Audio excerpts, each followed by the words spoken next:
Bienvenue dans cette deuxième conférence du cycle risque, traçabilité et conformité. Donc c'est un nouveau cycle cette année. Effectivement, il y a des nouvelles exigences qui sont demandées à la supply. Alors nouvelles, peut-être pas forcément, mais enfin de manière plus intensive, on va dire. Et là, on va parler d'une approche, on va parler de traçabilité amont et de la nécessité d'adopter une approche collaborative avec le cabinet Findle et avec le spécialiste aussi de la traçabilité amont, Transparency One. Et puis, on va peut-être rentrer un petit peu plus dans le détail aussi d'un cas de la cosmétique pour pouvoir illustrer un peu cette approche collaborative. Donc, je vais laisser la parole à nos deux intervenants. Donc, Jérôme Paco, qui est senior manager chez Findle, et Delphine Masson, qui est B2B Sales Executive. J'ai pas le terme en français, chez Transparency One. Mais, madame, monsieur, c'est à vous et on revient pour une question, la session des questions-réponses traditionnelles. Eh bien, merci Jean-Luc et bonjour à tous. Alors pour ceux qui avaient regardé le programme attentivement, normalement vous avez vu que la présentation aurait dû être avec Chanel qui a eu un empêchement de dernière minute. Ça nous a obligés à nous adapter, mais on est quand même fiers et ravis de vous présenter aujourd'hui de la traçabilité avec Transparency One en respectant les deux promesses qu'on avait au démarrage. Donc la première promesse, c'est de parler de la traçabilité amont et de défricher le sujet parce que tout le monde ne le connaît pas. Et le deuxième, c'est d'illustrer via des retours d'expérience concrets comment tacler certaines difficultés que peuvent avoir les entreprises à déployer des méthodologies autour de la traçabilité amont. Donc aujourd'hui, je suis accompagné de Delphine, de Transparency One, et je vais te laisser présenter en 2 mots Transparency One. Bonjour à tous, Delphine Masson. J'ai rejoint Transparency One en 2021. Transparency One, à l'époque, c'était une société indépendante de 25 personnes spécialisée sur la cartographie, le mapping et la traçabilité des chaînes d'approvisionnement amont. Et nous avons été rachetés l'année dernière par le groupe ISN, qui compte plus de 700 personnes dans le monde, qui parlent collectivement 35 langages différents et qui a déjà plus de 800 clients multinationaux. Donc en fait, ça a assis un petit peu notre société, qui était jusqu'à présent une start-up, donc dans la pérennité, en nous apportant bien sûr un gros niveau de support et de ressources pour accompagner nos clients dans le déploiement de leurs projets. Voilà, et donc j'ai prévu une quarantaine de slides pour présenter Findle. Donc Findle, on a un cabinet de conseil spécialisé dans la supply chain. On intervient depuis les cadrages amont jusqu'au déploiement et à la mise en œuvre des transformations chez nos clients. Et on a une quarantaine de consultants. Donc, on va démarrer par une présentation de la traçabilité. Donc, la traçabilité, il y en a 3 types. La traçabilité qu'on connaît bien, c'est la traçabilité interne, celle qui démarre avec les composants qu'on achète et qui ressort avec les produits qu'on livre à nos clients. Donc ça, c'est un domaine qui est bien cadré, qui n'est pas toujours bien exécuté. Il y a toujours beaucoup de challenges, mais ce n'est pas ça qui va nous intéresser aujourd'hui. Ensuite, on a la traçabilité aval, c'est la traçabilité depuis la vente des produits jusqu'à de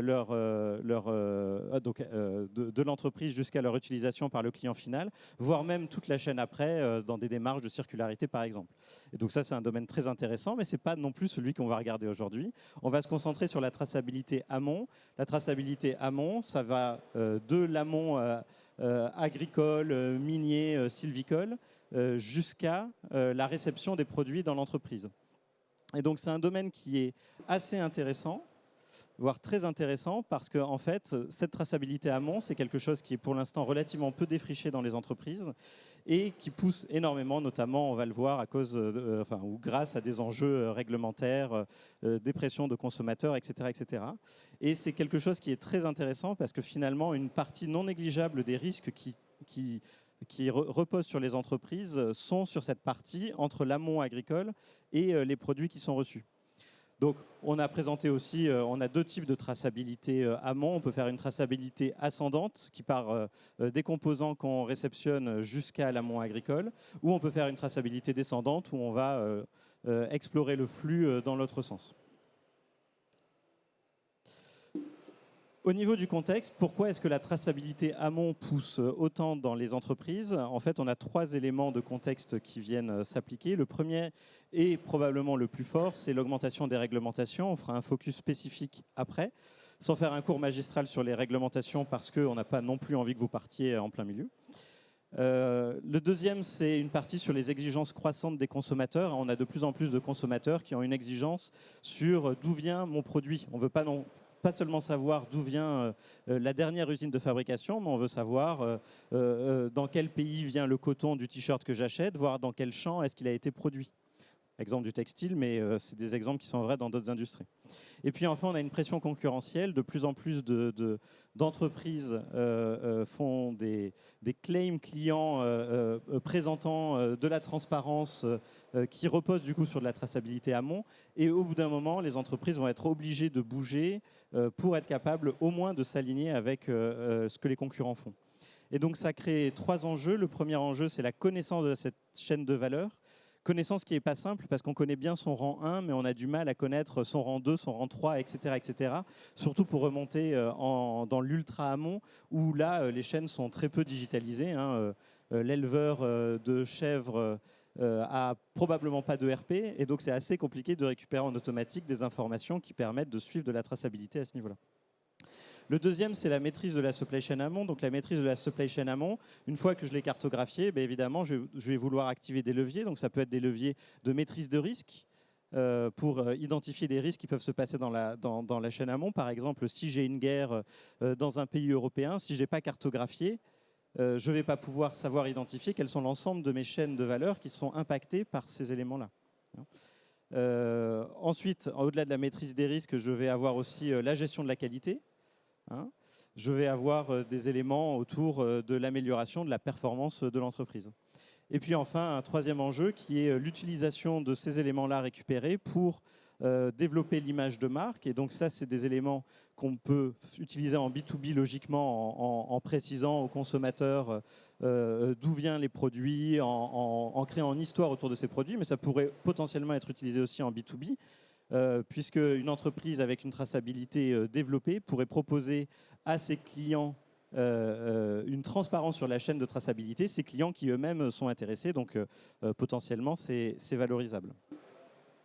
Donc là on a fait un petit focus sur quelques réglementations, on a voulu être complet mais non exhaustif, parce qu'on n'avait qu'une slide, sur l'ensemble des réglementations qui peuvent demander des éléments sur la traçabilité de la chaîne amont.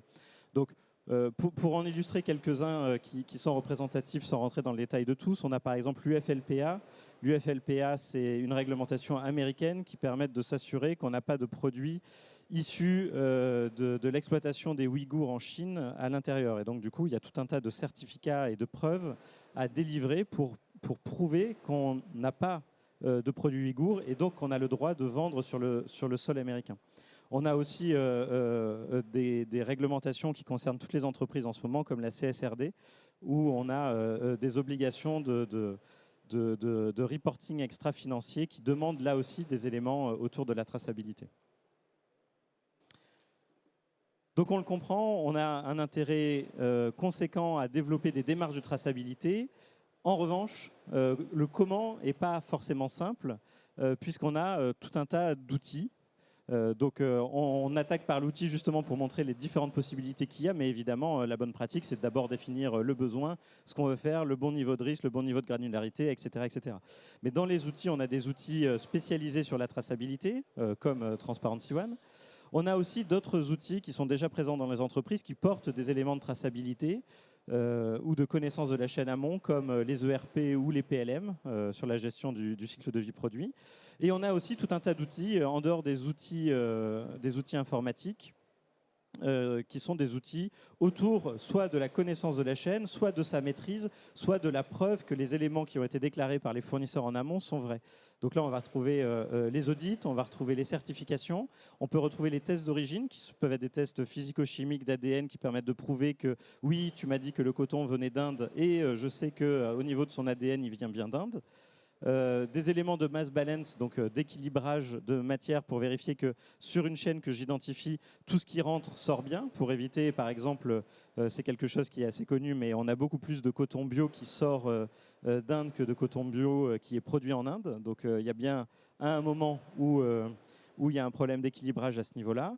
Et puis, on peut aussi imaginer de l'IoT si, dans les enjeux qu'on a définis sur la traçabilité, on a un enjeu de suivi précis des flux.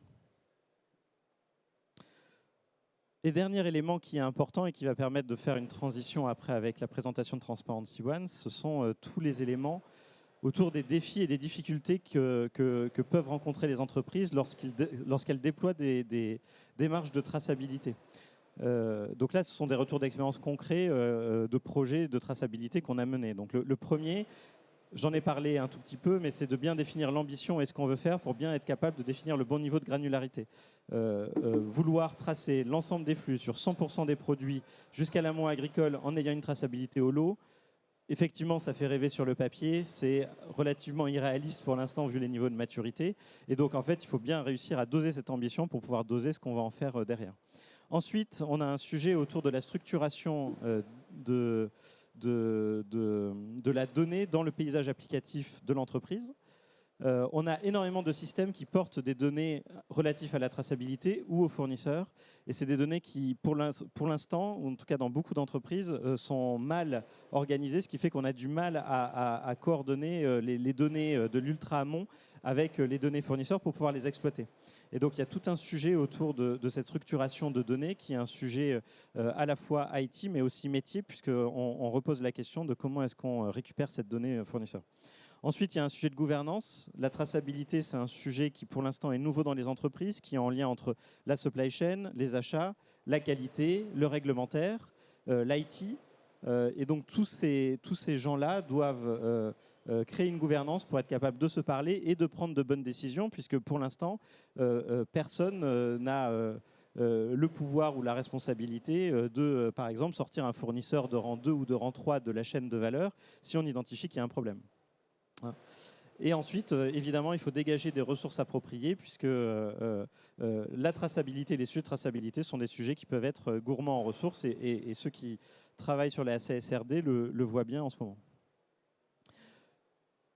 Ensuite, on a des défis externes qui sont à l'extérieur de l'entreprise, notamment auprès des fournisseurs qui vont du coup être impliqués dans cette démarche. Le premier, c'est de s'assurer de leur participation. Donc évidemment, il y a tout un tas de défis, puisque les rangs 2, les rangs 3, les rangs 4, plus on remonte dans la chaîne, moins on va avoir de poids chez ce fournisseur-là. Ensuite, on a un sujet au niveau de la qualité des données qui sont transmises par les fournisseurs et de leur véracité. Une fois qu'on a déployé quelques outils ou quelques éléments qui permettent de récupérer des données de traçabilité, on va avoir un sujet pour faire en sorte de rendre ça scalable pour que finalement les données remontent en automatique. Et donc ça peut être des projets assez longs puisqu'il faut créer des systèmes de remontée de données. Et puis le dernier, le fournisseur, il est sollicité par l'entreprise pour donner des éléments sur sa traçabilité et sa chaîne, mais il est sollicité par d'autres entreprises, voire même par d'autres services de l'entreprise. Et donc il peut se retrouver complètement noyé sous différents systèmes. Et donc ça, c'est quelque chose qui est très important à prendre en compte parce que évidemment, le fournisseur, lui, va prioriser les systèmes de ses clients principaux. Et donc, si on ne pèse pas assez dans la chaîne, évidemment, il ne remplira pas les données de traçabilité dont on a pourtant besoin. Et donc, on le voit, il y a énormément de défis. Et on propose, dans la deuxième partie de cette conférence, d'illustrer certains de ces défis avec certains éléments de réponse par l'exemple de Transparency One, notamment via le consortium Trace, mais également d'autres exemples. Merci Jérôme.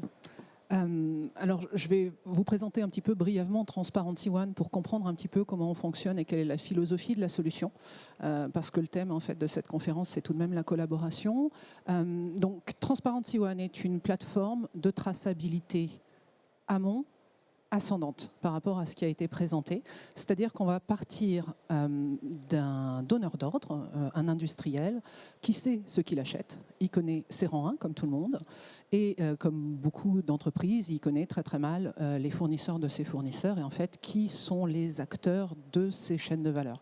Ou quels produits, quels fournisseurs sont de façon multitière dans ces chaînes de valeur. Donc on va rentrer dans Transparency One avec un principe de cascade. C'est-à-dire qu'on va inviter les fournisseurs qui sont vos fournisseurs directs à donner des informations dans la plateforme sur les produits qu'ils vous vendent. Et aujourd'hui, chez la plupart des entreprises avec lesquelles on a pu discuter, souvent c'est sur ces fournisseurs de rang 1 que repose l'obligation de donner toutes les informations, toutes les garanties sur ce qui est vendu aux clients. Or, il faut comprendre que ce sont comme vous des industriels qui ont les mêmes problématiques, qui ont un boulot par ailleurs, qui n'est pas de faire de la traçabilité. Et donc c'est quelque chose d'extrêmement difficile et chronophage. Et partout où c'est possible, nous on va recommander une approche qui est une approche par cascade. C'est-à-dire que les fournisseurs directs vont donner les informations sur ce qui les concerne, quels sont leurs sites de production, quels sont leurs composants, quels sont les produits qu'ils achètent à leurs propres fournisseurs.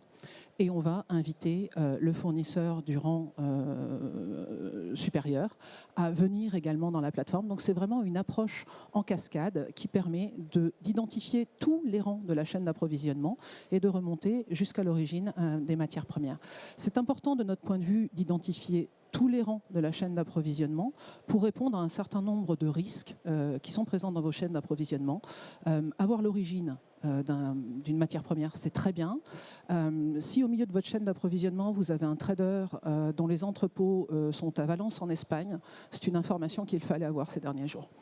Donc en fait, voilà, l'origine est une donnée importante, le risque ne se situe pas qu'à l'origine. Je ne sais pas si... Oui.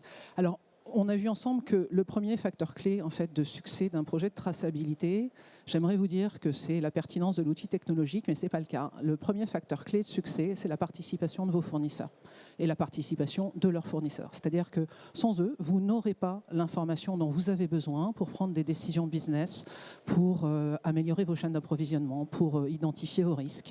Donc en fait, on a identifié, nous, à notre niveau, à force de faire un certain nombre de projets avec nos clients, 3 principaux leviers pour impliquer les fournisseurs qui restent assez classiques dans des projets, mais qu'il faut ne surtout pas négliger. Le premier, ça va être la communication forte portée par le donneur d'ordre auprès de ses fournisseurs directs, évidemment, qui consiste à porter ce qu'on appelle, nous, le why, qui est pourquoi est-ce que une entreprise décide de se lancer dans un projet de traçabilité. On a vu que les raisons peuvent être multiples.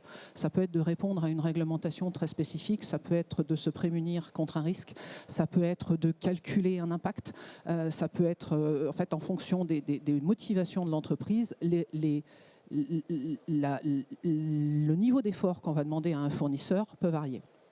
Et donc, il faut communiquer aussi sur le how. Ça, normalement, nous nous en chargeons. On est là pour vous accompagner. C'est-à-dire, qu'est-ce qui est attendu d'un fournisseur? Qu'est-ce qu'on attend de lui pour participer à ce projet et pour passer le niveau au rang d'après? Lorsqu'on a une approche en cascade, chaque fournisseur est invité dans la plateforme par son client direct. Donc, le donneur d'ordre va être légitime pour discuter vis-à-vis de ses fournisseurs de rang 1. À partir du moment où on va passer sur les rangs 2 et au-delà, il va falloir un tiers, et ce tiers, c'est Transparency One, pour accompagner les fournisseurs dans la plateforme et porter le message. Ça veut dire aussi qu'un fournisseur,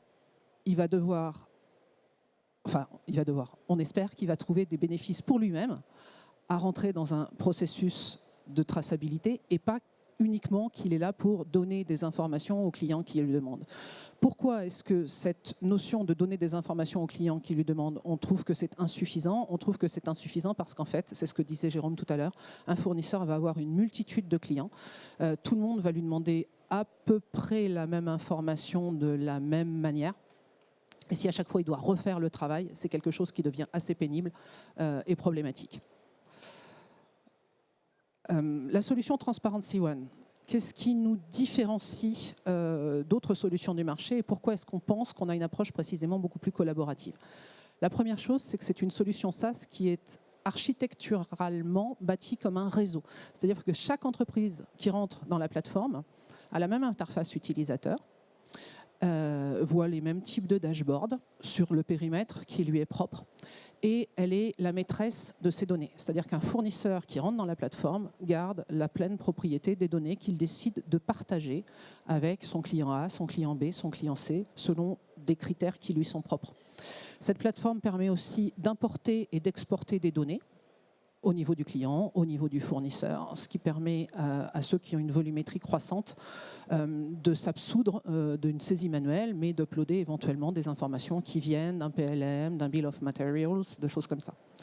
Et comme on l'a précisé précédemment, la solution n'est pas que technologique. On accompagne nos clients et surtout nos fournisseurs avec des grosses équipes de support. Il y en a 4 dans le monde, ce qui permet donc d'avoir une couverture géographique et horaire extrêmement large et d'accompagner le fournisseur dans le langage qui est le sien. Parce qu'aujourd'hui, en fait, nos clients sont essentiellement en Europe et en Afrique du Nord.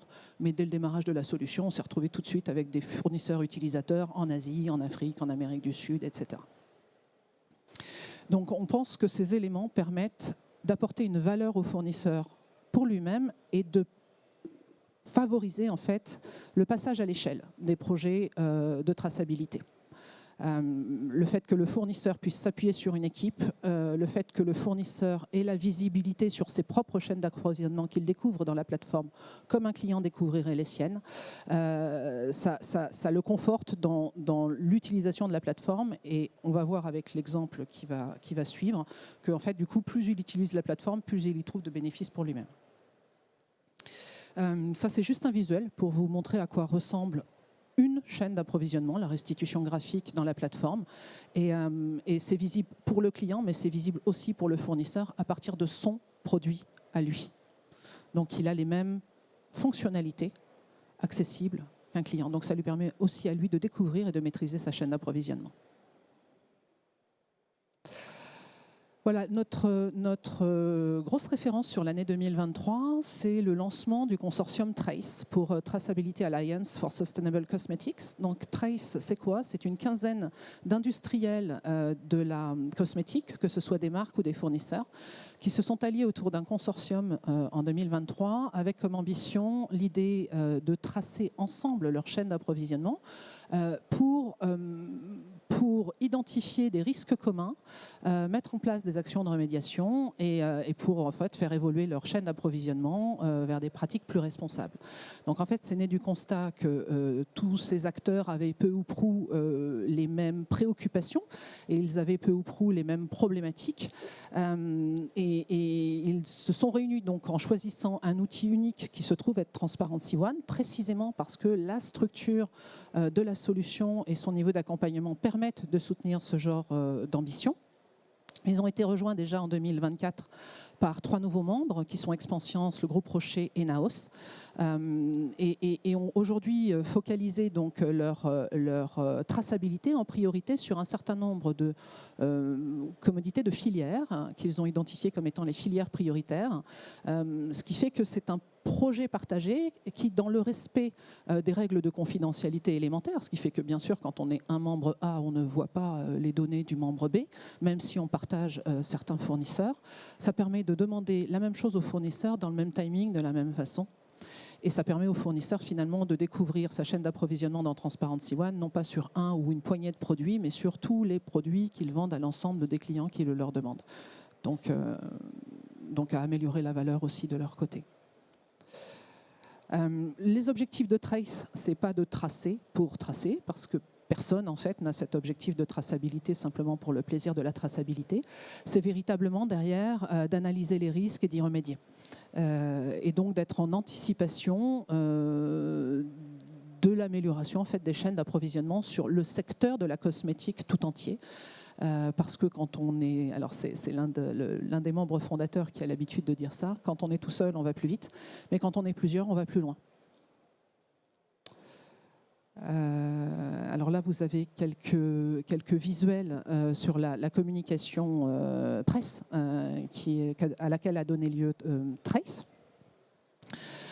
Et au-delà de Trace, donc si vous avez des questions, je serais ravie d'y répondre dans la mesure du possible dans la session de questions-réponses. Mais au-delà de Trace, Transparency One a un historique essentiellement sur les secteurs cosmétiques, textiles et alimentaires, qui sont, nous semble-t-il, ceux qui ont été les plus matures à lancer des projets de traçabilité, d'abord sous la pression des consommateurs, et qui ont été les premiers aussi à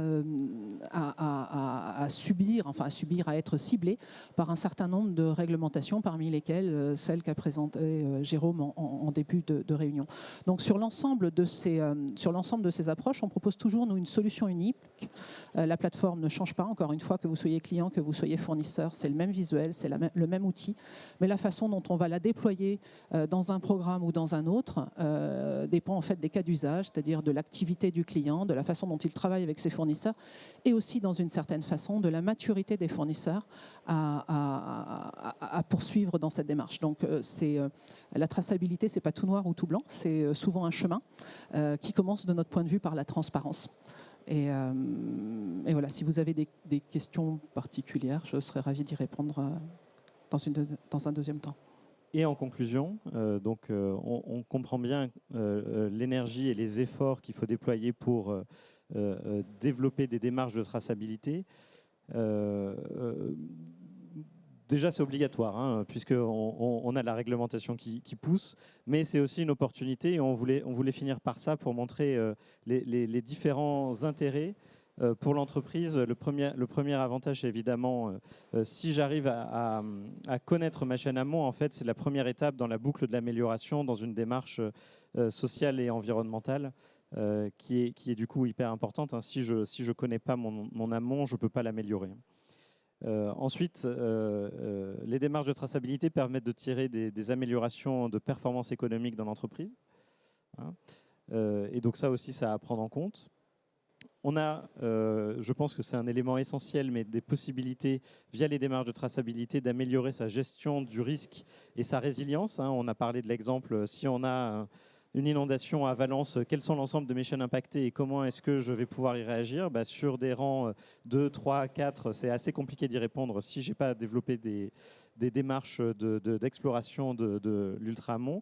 Et puis du point de vue du client, évidemment, je suis capable de valoriser ça économiquement. Et donc ça me permet évidemment de générer des gains qui peuvent être importants. Et on peut ouvrir la session de questions-réponses. On va se gêner. Donc oui, bien sûr, session de questions-réponses. Est-ce qu'il y a déjà des mains qui se lèvent? Là, c'est super. Bonjour. J'avais une question sur l'impact de la traçabilité sur le marché gris et le marché noir. Vous n'en avez pas parlé. Est-ce qu'il y a un lien ou pas? Alors, tout dépend de ce qu'on appelle. Alors, sur le marché noir, je vais avoir du mal à répondre. Sur le marché gris,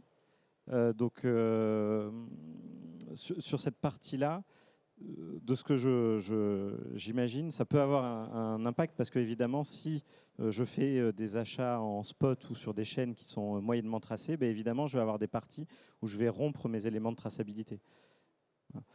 Je pense que l'enjeu sur alors il y a une autre traçabilité qui n'est pas celle qui est ma spécialité sur la traçabilité amont, mais qui va relever d'un certificat d'authenticité. Donc on va être plutôt sur de la traçabilité aval, c'est-à-dire à partir du moment où un sac de luxe, par exemple, est sorti d'une usine d'une grande marque. Ça passait par de l'IoT, il y a d'autres solutions qui permettent de garantir, en mettant un marqueur en fait, dans ce produit fini, qu'il s'agit d'un vrai sac de luxe et pas d'une contrefaçon. Donc ça c'est pour la partie marché gris. Marché noir, pardon. Ça marche aussi sur le marché gris parce que le marché gris finalement c'est un vrai sac mais qui est sorti, on va dire, de façon frauduleuse de l'usine et donc qui n'est pas tamponné. Donc en fait la preuve de traçabilité doit permettre de justifier la non-contrefaçon et donc l'authenticité effectivement d'un produit dans ce contexte-là. Et ça, c'est plutôt de la traçabilité aval, en fait. Là-dessus, oui, c'est plutôt de la traçabilité aval, c'est-à-dire que le sujet, c'est à la revente, être capable de prouver qu'il s'agit d'un produit authentique. Mais c'est important aussi, enfin, c'est un sujet prioritaire pour les grandes marques de luxe, d'être capable de lutter contre la contrefaçon en prouvant l'authenticité de leurs produits, absolument. Une autre question, moi j'en ai une de question, sur Trace, Trace, je ne sais pas comment on dit, Trace, c'est depuis 2023. C'est un projet au long cours où on en est déjà. Est-ce qu'on a déjà une vision des différents rangs? Où est-ce qu'on en est en fait? Alors, Trace, c'est un projet qui a démarré en 2023 en termes de mapping, c'est-à-dire le kick-off véritablement. Inutile de dire qu'il a été un petit peu plus long que ça à mettre en place parce qu'il a fallu asseoir tout le monde autour de la table, trouver la façon de fonctionner ensemble. Donc ça nous a bien occupé tout 2022. Et oui, là, les membres ont choisi de commencer la traçabilité en se focalisant sur un certain nombre de filières, c'est-à-dire qu'il n'y a pas encore toutes les filières. Je ne sais pas dans quelle mesure je suis autorisée à donner les résultats qui sont en plus restitués par un tiers de confiance. Donc aujourd'hui, oui, il y a plusieurs tiers dans la plateforme. On n'a pas terminé parce on a parlé du mapping, de l'identification. Derrière, il y a tout un tas de champs des possibles pour enrichir cette démarche, qui peuvent être la collecte d'un certain nombre de certificats, de documents, de choses comme ça. Donc il y a plein de choses qui sont en suspens, qui continuent d'avancer. C'est-à-dire que c'est un projet où on a fait un premier objectif pour 2023 qui est rempli, et là on est en train de, 2024 pardon, et là on est en train de discuter de qu'est-ce qu'on met en place sur 2025. C'est-à-dire que Transparency One n'est que l'outil, et ce sont les membres qui décident des axes de travail sur lesquels ils avancent ensemble, année après année. Mais donc le côté, pour revenir au thème sur le côté collaboratif, ouais. Alors je comprends bien que ça peut apporter quelque chose à Transparency One, parce que finalement, il a un certain nombre de fournisseurs qui va contacter. Non pas pour un client, mais pour plusieurs. Mutualisé, voilà. Ouais. Mais pour les clients en eux-mêmes, quel est l'avantage d'avoir cette approche collaborative? Parce qu'en plus, j'imagine que ils veulent pas non plus partager les informations. Oui, et ils le font pas, évidemment. C'est pour accélérer justement la démarche. C'est-à-dire que en fait, ça permet d'accélérer d'abord la démarche. Ça permet de demander l'effort aux fournisseurs un petit peu au même moment, parce qu'on ne dit pas qui travaille avec quel fournisseur, mais on dit qu'on va aller chercher telle filière. Donc en fait, il y a un recoupement sur les fournisseurs qui est évident. Ça permet aussi à un fournisseur qui a répondu à la demande d'un premier client, mais qui va vendre très exactement le même produit à un deuxième, de le faire en un clic. C'est l'un des effets du réseau. C'est-à-dire qu'il n'est pas obligé, ne serait-ce que de copier-coller tout ce qu'il a fait pour le premier élément. À chaque fois qu'il va réutiliser un site de production, un produit qu'il rachète, etc., qu'il a déjà mis dans la plateforme, il a juste le clic à faire. C'est-à-dire que, en fait, ça va de plus en plus vite pour les nouveaux qui rentrent par rapport à ce qui a déjà été fait comme effort par les prédécesseurs. Ça, c'est au niveau de l'accélération et de alléger l'effort pour collecter la data. C'est vrai que c'est plus complexe, mais c'est finalement plus pertinent si on y va à plusieurs que si on y va tout seul. Et puis au niveau des membres, comme je le disais, ils ne font pas de la traçabilité juste pour faire de la traçabilité. C'est que derrière, il y a un tiers de confiance qui collecte les données dans l'outil qui ont été collectées sur l'ensemble des périmètres clients et qui va restituer des analyses par filière, donc collectives et anonymisées, qui sont utilisées par l'ensemble des membres. Même ceux qui n'ont pas forcément mis cette filière dans leur premier lot, on va dire, à tracer. Donc ça permet d'avoir, oui, une approche de risque par filière. Et pour compléter, chaque membre du consortium pèse une partie du chiffre d'affaires des fournisseurs amont, mais évidemment, les fournisseurs amont sont d'autant plus incités à travailler sur la plateforme que c'est l'ensemble du réseau et l'ensemble de leurs clients. Évidemment, ça modifie un peu les lois de porteur. Ça accélère un peu les choses. Tout à fait, oui. Mais, et juste, préparez-vous pour votre lot de questions, mais j'en ai encore une quand même. Sur le fait d'inviter, vous avez dit, on invite les fournisseurs à participer. C'est déjà ça doit être assez compliqué déjà d'identifier la personne qui va pouvoir intervenir, etc. Ça prend beaucoup de temps, non? C'est très variable. Ah oui. C'est très variable, c'est-à-dire qu'il y a des fournisseurs qui rentrent tout de suite dedans. Ça va dépendre de ce qu'ils savent déjà, de la personne à qui on s'adresse, effectivement. Enfin, ça, comme Il faut dans trouver tout, la bonne personne. voilà. Et puis de leur niveau de maturité à chacun. Les deux principales questions qu'on a de la part des fournisseurs sur Trace, mais au-delà. Le premier, c'est tout ce qui va être la gestion de la confidentialité des informations, c'est-à-dire que certains fournisseurs considèrent que leurs sources sont des actifs, parfois confidentiels, et donc ils sont pas super partants pour donner cette information. Vous êtes tiers de confiance Non, nous on est l'outil. Le tiers de confiance, c'est le consultant qui analyse les données et qui apporte donc son expertise en termes d'analyse. Nous, on va proposer une plateforme sécurisée avec des règles de confidentialité et des règles de gouvernance de données qui font que le fournisseur est le maître de sa donnée et qu'il peut choisir de la partager en totalité ou d'une façon un petit peu plus voilée à ses clients, tout en gardant des indications d'origine qui permettent de faire quelque chose en fait de cette donnée.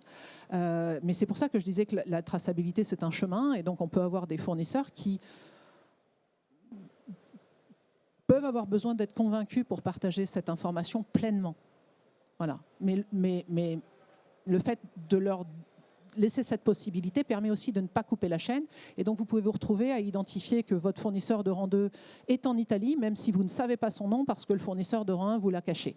Nous, ça peut nous permettre de poursuivre et d'embarquer le rang 3 qui va être en Grèce ou en Chine.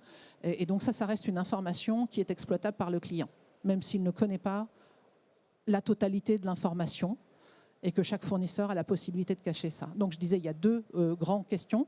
La première, c'est celle-ci, c'est la notion de confidentialité des données. Et la deuxième, que j'essayais de rendre dans la présentation d'aujourd'hui, c'est le temps. C'est l'aspect chronophage pour un fournisseur de répondre aux demandes de son client A, et de son client B, et de son client C, et du client A qui demande effectivement la même info, mais dans d'autres outils pour un autre département. Et donc ça, c'est effectivement capital, et c'est pour ça qu'avoir un support humain pour accompagner le fournisseur et pas le laisser se débrouiller tout seul avec un outil d'une part, et la possibilité de lui proposer des fonctionnalités d'import pour qu'il n'ait pas à ressaisir ses propres infos, c'est super important. Ok. Ah, il y a une question là-bas. À l'aide de Transparency One, vous avez pu détecter certains fournisseurs qui bafouaient les droits humains? Alors, on ne va pas communiquer comme ça. Néanmoins, là, je vous ai parlé du mapping. On va répondre, on a d'autres clients, on va prendre d'autres exemples. On a un client, par exemple, dans le textile, qui nous utilise pour le UFLPA. Donc ça veut dire quoi? Ça veut dire que dès qu'il y a un shipment qui reste bloqué en douane et sur lequel on a 30 jours pour donner un certain nombre de documents, le mapping qu'il a fait dans la plateforme lui permet d'identifier les éléments de transaction à chaque niveau pour lui permettre de justifier effectivement la provenance non ouïghour de son produit, de son shipment. On a en ce moment le déploiement dans la plateforme d'un outil de scan qui permet en fait d'identifier d'une part tous les fournisseurs qui sont identifiés au fur et à mesure. Tous les jours, il y en a des nouveaux qui sont déclarés par les fournisseurs de rang inférieur qui sont dans le périmètre d'un client, et de le scanner par rapport à une liste de fournisseurs bannis. Donc ça permet d'identifier les risques sur un certain type de risque, c'est-à-dire par rapport à soit le UFLPA, soit une liste de banned suppliers. Il y a différentes façons d'aborder le risque en fonction des critères des clients, de leur business et des réglementations qui les impactent en priorité. Oui, c'est ce que j'allais rajouter, c'est tout dépend des objectifs. Donc c'est une très bonne question. Si l'objectif c'est de vérifier qu'on respecte bien les droits humains sur l'ensemble de la chaîne, l'étape numéro 1 c'est de cartographier cette chaîne pour savoir ce qui s'y passe, et ensuite il faut analyser ce qu'il y a dans cette chaîne. Et c'est là où arrive la gestion de risque et où des départements plutôt qualité ou compliance rentrent en jeu, parce qu'il existe des bases de données soit de fournisseurs, soit de zones plutôt à risque qui permettraient d'identifier des hotspots, des points chauds où ensuite on aurait envie de faire des audits pour aller vérifier justement qu'il n'y a pas de choses qui bafouent les droits humains. Parce que la récolte de l'information, c'est une chose, mais personne ne va dire Enfin, il n'y a pas un petit champ dans Transparency One pour dire je bafoue les droits humains, oui, non. Parce Non, que, évidemment, ça n'a pas de sens. Mais par contre, sur les données qu'on capture, on peut ensuite mettre des bases de données de risque pour identifier des hotspots. Et c'est pour ça qu'on a présenté l'ensemble des outils qu'il y a pour réaliser des jeux de traçabilité et de maîtrise de chaîne. On peut collecter des certificats sociaux dans le cadre de Transparency One. On peut avoir une vision assez globale de quels sont les fournisseurs qui ont telle activité, qui sont dans telle géographie et qui utilisent tel type de matière, par exemple. Souvent, la notion de risque, c'est un croisement entre la filière et la géographie. Donc, c'est ce qui permet de driver en fait, le premier... je vais utiliser plein de mots franglais, le premier warning, le premier focus, mais enfin, en tout cas, c'est ce qui permet d'attirer l'attention du donneur d'ordre sur là où on a besoin d'aller chercher peut-être plus d'informations. Et moi, je voulais rebondir sur le côté gestion du risque. Là, vous donniez l'exemple de Valence, par exemple. Est-ce qu'il y a un volet opérationnel dans l'outil qui va pouvoir faire une alerte, attention, là, il est en train de se passer ça, il faut regarder tel, non, ou bien on va regarder dans la cartographie en se disant, tiens, il peut y avoir un souci. Non, aujourd'hui, alors si la question c'est est-ce qu'il y a une notification qui part de la plateforme vers nos clients qui dit attention, il se passe un truc à Valence, vérifiez tout de suite, la réponse est non. En revanche, un client qui sait qu'il se passe quelque chose à Valence va rentrer dans la plateforme, va commencer par aller soit sur le visuel géographique qu'on a qui positionne tout le monde, soit on a pour chaque item des solutions de tri, de recherche, etc. Et il va chercher quels sont tous les sites de production, par exemple, dans ces chaînes d'approvisionnement multi-tiers qui sont à Valence ou dans la région de Valence. Et ça va lui sortir que tiens, il y a un fournisseur de rang 1, mais il y a aussi un fournisseur de rang 3 qui a telle activité, etc. En cliquant sur ces fournisseurs et en voyant les produits de ces fournisseurs qui sont dans sa chaîne d'approvisionnement, il a un deuxième bouton qui lui permet de voir tous ces produits achetés qui sont impactés et qui ont ce truc-là dans leur chaîne d'approvisionnement. Donc ça se fait en fait en quelques clics. Et ça s'identifie tout de suite. Ouais. Et ça, c'est plutôt, là, pour le coup, c'est plutôt le directeur supply chain, mais ce n'est pas celui qui aura... Enfin, finalement, là, c'est peut-être une question pour Jérôme, mais comment, là, on parlait de gouvernance. Il faut trouver comment trouver le juste équilibre et qui va driver un peu ce projet-là. Généralement, il y a quand même les achats dans l'histoire. Oui, j'allais dire les achats. On parlait de la question de Valence, là, qui est plutôt une gestion de risque et une gestion d'analyse de chaîne.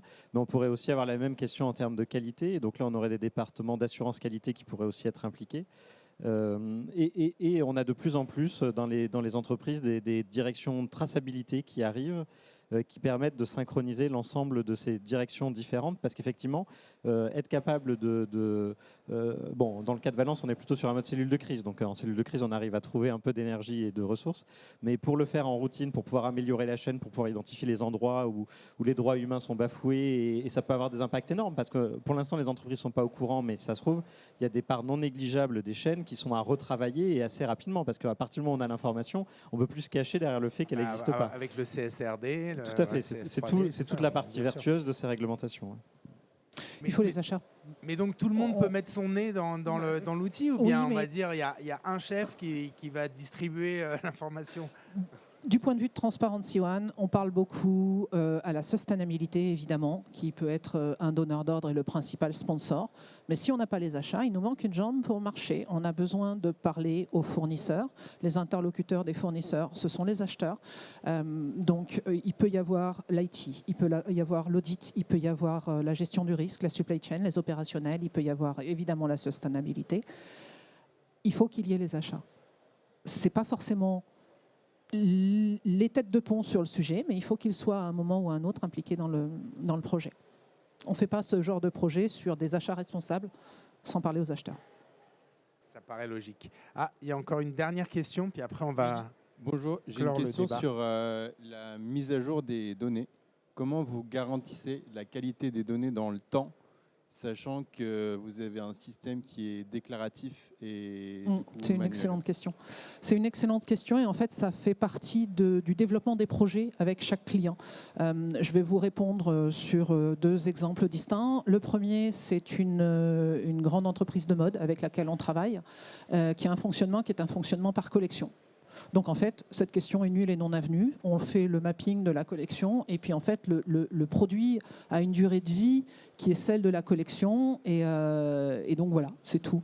À côté de ça, on va avoir un client qui est un retailer américain qui a déployé la solution sur tous ses produits en marque propre, sur tout ce qui est textile, cosmétique, habillement et décoration de maison, et qui se sert de l'outil pour collecter un grand nombre de documents nécessaires pour lui pour être conforme à la réglementation US.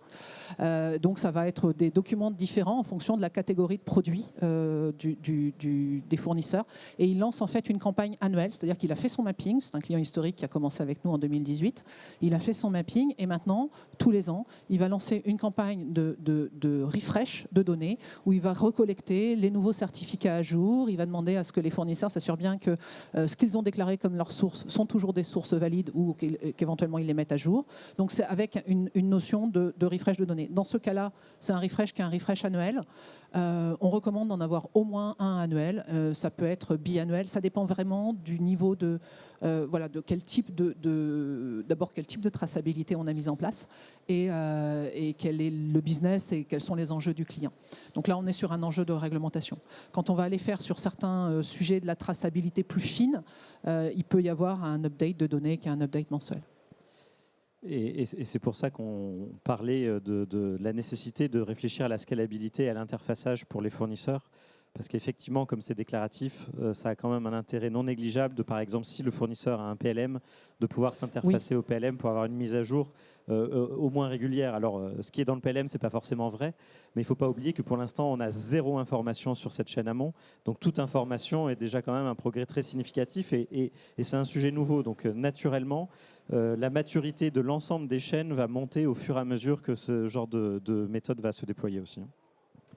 Ok, merci beaucoup, merci Delphine, merci Jérôme. Et merci. Puis si vous avez d'autres questions, j'imagine que vous êtes frais sur le stand de Findle. On est au stand C13 et pour tous ceux qui n'en ont pas eu, on a un petit livre blanc sur la traçabilité qui résume une partie de ce qu'on s'est dit aujourd'hui, qu'on vous distribue en fin de conférence. Merci.